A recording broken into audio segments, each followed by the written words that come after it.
Hey guys, it's Kesara, and today I'm going to be doing my December TBR. So my December TBR is a little bit different than I had originally planned because I originally planned to be mostly rereads. But I feel like I've done quite a bit of rereads this year, especially since like in May I fell into like this really big reading slump and only did rereads in the month of May, even though I had planned to do quite a bit of other things in that month. Last month in November turned into a really busy month for me, even more busy than I think December is going to be for me. So instead, I'm going to kind of extend my November TBR, if that makes sense. I still have a lot of like new books that I definitely want to read in the month of December, and I do still want to do some of the rereads that I had planned for December, but I do have also quite a few new releases that I had really hoped that I could have gotten to in November that I'm going to read in December instead. I also didn't get to a lot of the books that I meant to read in November, so if I have any extra time, which based off of this TBR, I don't think I will, but just in case, if I do have any extra time, then I'll pick up some of those November TBR books as well. But I'm going to split this up into kind of 3 sections. I'm going to do my rereads for the month, then my new releases for YA, and then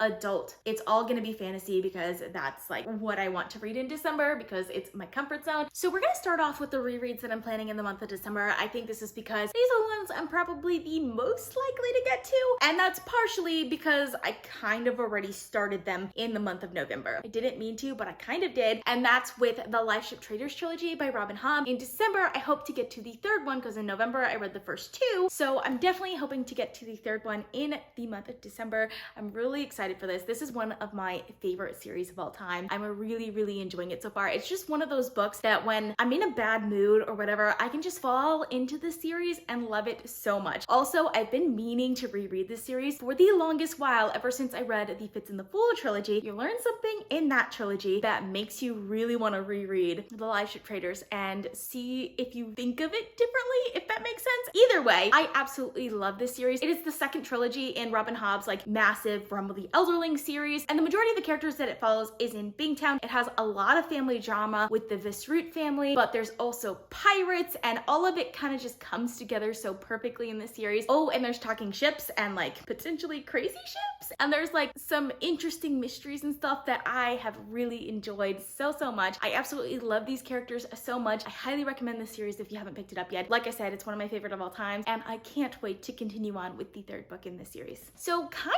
of along the same lines, I'm also planning to get to Robin Hobb's first trilogy. I haven't reread it yet, and that is the Farseer trilogy, and I'm planning to read the first 2 books, Assassin's Apprentice and Royal Assassin. Now, partially the reason why I want to read these first 2 books is because I just got the illustrated editions and they're so gorgeous, and I really want to read the illustrated editions. You guys know I'm like crazy for illustrated editions, so I'm really excited for this. But also because when I read the Farseer trilogy the first time around, I wasn't that attached to the characters, and I didn't care for it that much. Like, I mean, I still loved it, don't get me wrong, but like Lifeship Traders was my life, and Farseer was just there because it was part of the same series. It wasn't until I got to the Tawny trilogy, which is the sequel trilogy to this one, that I was just like, oh my gosh, I really love these characters, and I really wish that I'd paid more attention to them while I was reading Farseer. So I'm really excited to get back to the series and just let the nostalgia win me over, because I do absolutely love these characters, and I can't wait to see them again when they're much younger than the last time I've seen them, because I think the last book that I read in the series, not including Lifeship Traders, was Assassin's Fate, which is the very last book in the series where they're all like quite old. I would say at least middle-aged, if that makes sense. And in this one, they're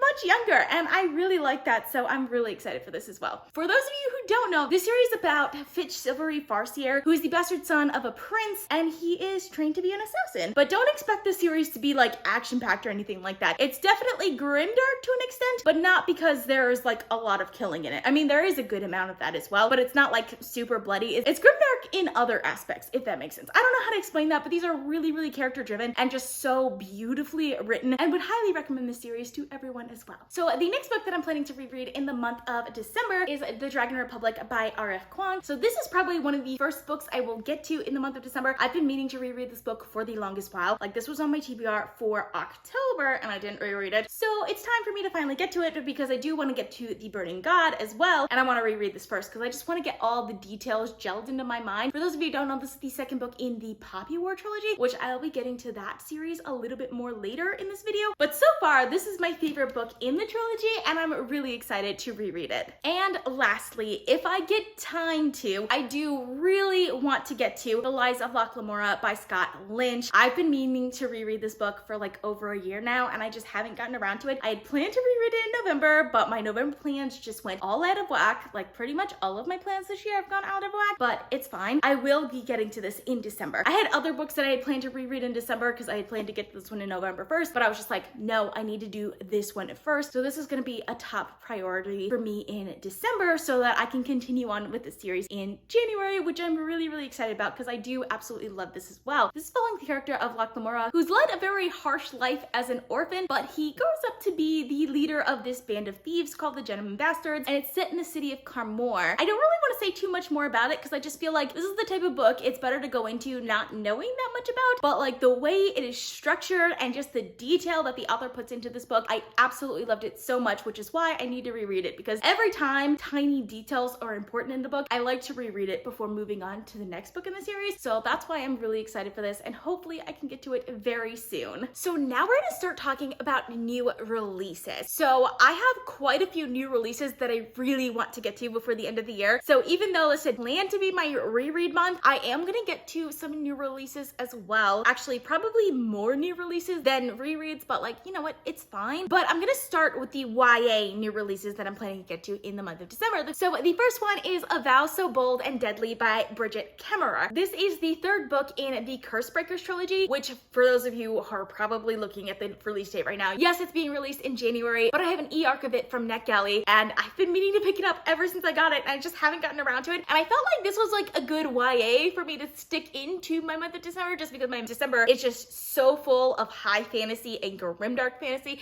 and I feel like this would just be like a breath of fresh air for me, because I read Bridget Kemmerer's books mostly for the romance in it. Well, I don't think this one will necessarily have that much romance, because the first book in the series, A Curse So Dark and Lonely, was really more of a romance, but then the second book, A Heart So Fierce and Broken, while it did have a very heavy romance aspect to it as well, it did kind of veer more into like a fantasy, like adventure sort of direction.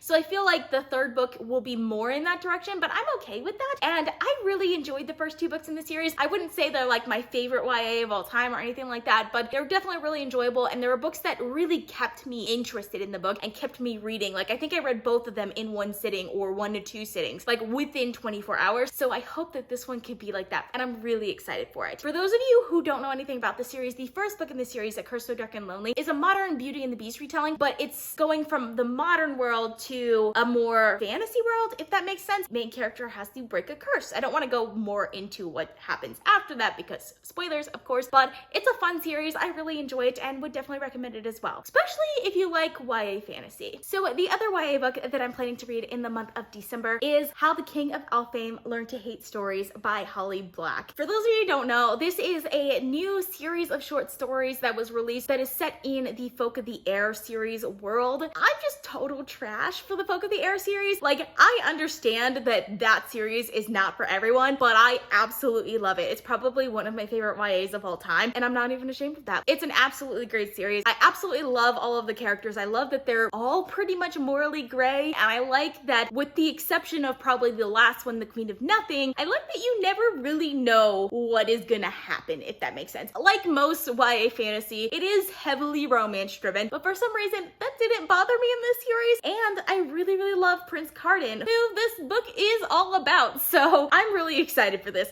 This, again, is another one that I feel like will be just a breath of fresh air when I want to read it. I don't plan to read this all in one sitting. I plan to read like a story at a time, so it might take me the entire month, but I plan to have just like when I'm feeling really down, read one of these stories. It would be like the perfect guilty pleasure read for me, and I'm really excited about it. So now we're gonna move on to the adult new releases that I'm planning to get to in the month of December, and there are quite a few of them. First, we have Call of the Bone Ships by R.J. Barker. Ever since I picked up the Life Ship Traders trilogy, I've just been wanting more books like that, and I remember last year I picked up The Bone Ships by R.J. Barker from NetGalley, and I really enjoyed it, and it gave me like the same sort of feelings I got from Life Ship Traders, but it was definitely such a great maritime fantasy that I really enjoyed, so when I found out this one was coming out, I just had to get it, and I'm really, really excited for this. I'm hoping that I'm absolutely gonna love this. I have no idea though, because I only just liked the first book. I think I gave it like 3.75 stars or something like that. It was a fun maritime adult high fantasy. It's set in archipelago society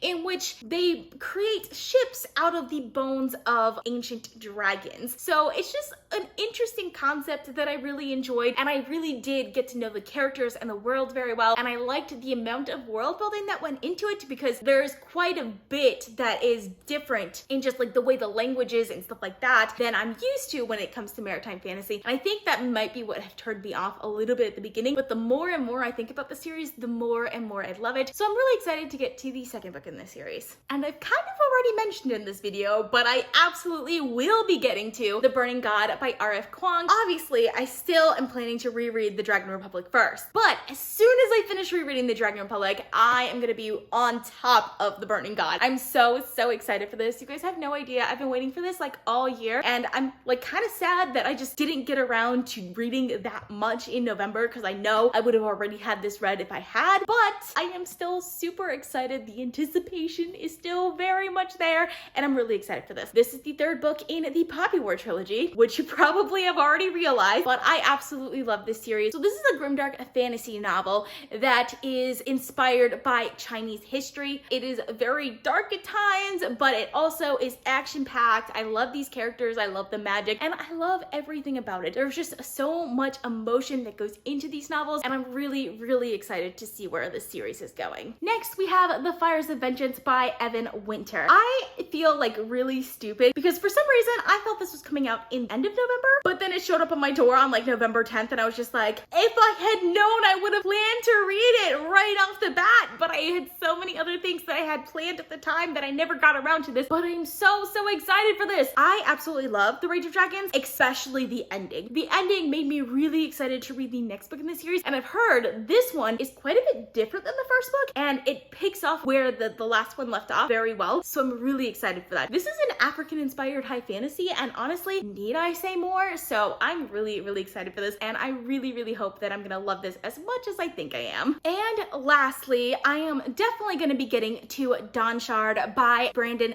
Sanderson. So I'm currently in the middle of Oathbringer, or not middle, I'm close to the end of Oathbringer. There's not that much left, and I do really want to get to Rhythm of War, but I want to read Dawn Shard first. So I'm definitely going to be getting to Dawn Shard, which is the novella that is set between Oathbringer and Rhythm of War in the Stormlight archives. I'm super excited for it, but since it's so short, if I do have time, I at least want to start Rhythm of War. I'm so excited for this, guys. Like I said, I'm still reading Oathbringer, so it's gonna take a little bit for me to finish Oathbringer. I have like a few hundred pages left, so it's not that much left. I am really excited to continue on with Rhythm of War. This will probably be one of the last things I pick up in the month of December, so like there's a lot more that I have to get to first, and I don't plan on actually finishing it because it took me pretty much all of the month of November to finish Oathbringer, and I picked it up like November 1st. Even though I probably won't finish this in December, I'm definitely going to at least get to it. So like Christmas Day, this is what I'm hoping that I'll be reading. So I'm really excited for this. The Stormlight Archives is such a fantastic, just like epic fantasy series that it's one of those series that I can just relax into and know I'm gonna enjoy. And honestly, I've tried to stay away from like reviews of this book because like there's tons of people that already have reviews for Rhythm of War out, which I have no idea how they've done that because like I feel like this just came out like last week or something, but I've stayed away from them because I don't want to be spoiled at all for it, even like with what people think, because like for example Oathbringer, I feel like a lot of people were just like Oathbringer was okay, not as good as Words of Radiance, and then I'm reading Oathbringer, I'm just like I'm enjoying it immensely. So I'm really excited for this as well, and I hope that I enjoy it as much as the other books in this series. So that's all I have for you guys. Let me know in the comments if you're reading these because I would love to discuss with you guys. I post videos on Sundays, Tuesdays, Thursdays, and Saturdays, so consider subscribing. And if you want to be notified as soon as I upload, you can click that little bell icon. If you like this video, please give it a big thumbs up to support my channel. All social media links are in the description down below. Thank you guys so much for watching, and I'll see you guys next time.